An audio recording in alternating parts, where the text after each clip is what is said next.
body, or this, what you call as yourself, evolves itself in many different stages. Looking at this evolution, in yoga we see this as 7 different stages, or we say 7 different bodies man has. 7 different bodies need not necessarily mean actually 7 different bodies. These are 7 different stages in which one grows. From 0 to 7, up to 7 years of age, only the physical body grows. This is Sthula Sharir, or the gross body. 7 to 14, another body which is called as Bhava Sharir, the emotional development of the person happens. From 14 to 21, next 7 years, the Manasik Sharir, or the mental body, evolves. That is when the intellect develops. When intellect develops, his interest to learn, all these things will come. But generally today, modern society is limited only to these 3 states of the body: the physical body, the emotional body, and the mental body. After that, we are not seeking any development. The next 7 years are for Divya Manas. As you have a logical mind, there is another mind, which is completely different. In yoga, we avoid this 4th level of development, because once a person goes into this, he becomes miraculous. Many miracles start happening around him. What is there can be here, what is here can be there, you know what is happening there, these kind of things. In yoga, we seal this route. We don't allow people to go into Divya Manas because it is still mind. It may be… Divya means it's a grand mind, mind on a much grander scale than that we know as mind is.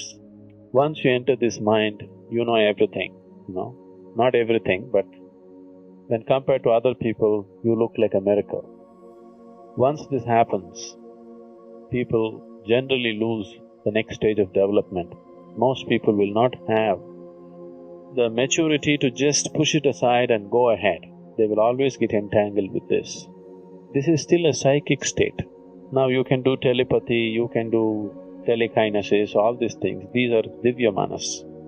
From 21 to 28, this mind can be easily developed. This is a natural process. At that stage, it is very easy to develop that point, that kind of ability. But people who are on the spiritual path should never seek that, because all that you will end up with is a higher level of the mind. As it is, mind is deceptive. A higher mind is even more deceptive. It gets you entangled in a much deeper way than the low mind. So we just keep that aside. Nobody will seek the absolute once they come to contact with Divya Manas, because it's so huge, so vast, so miraculous.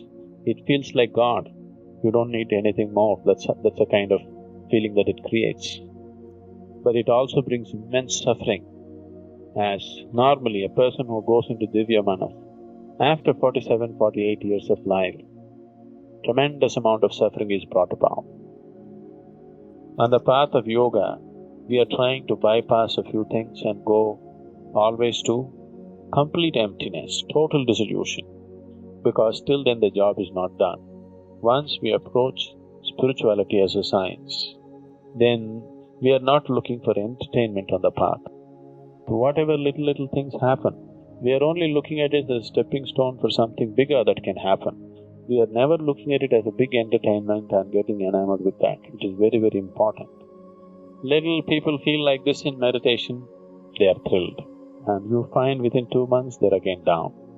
This is happening repeatedly because you get entertained.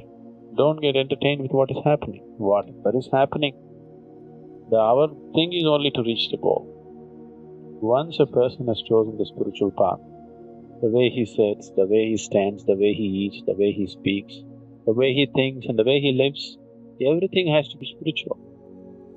So every aspect of our life has to become yoga, every aspect of life has to become a process of growth.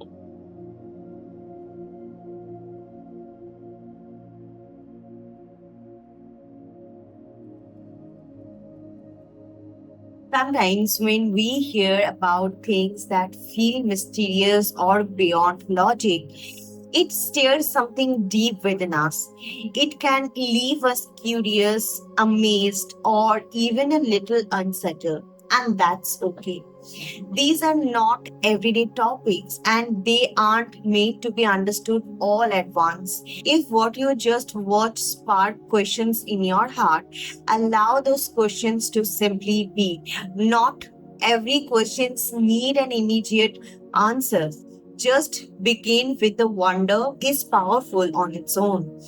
The path of inner exploration isn't always clear or easy, but it's deeply personal and it unfolds at its own space for each of us. The important thing is not to rush. Stay present, breathe, allow life to show you what you are ready to see.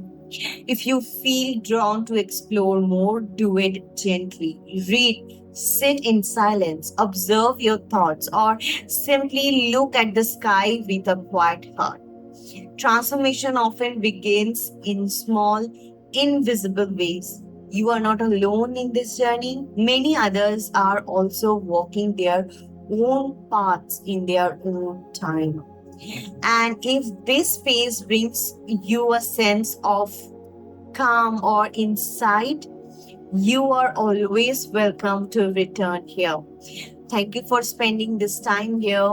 May you carry a little more stillness, a little more awareness into the rest of your day.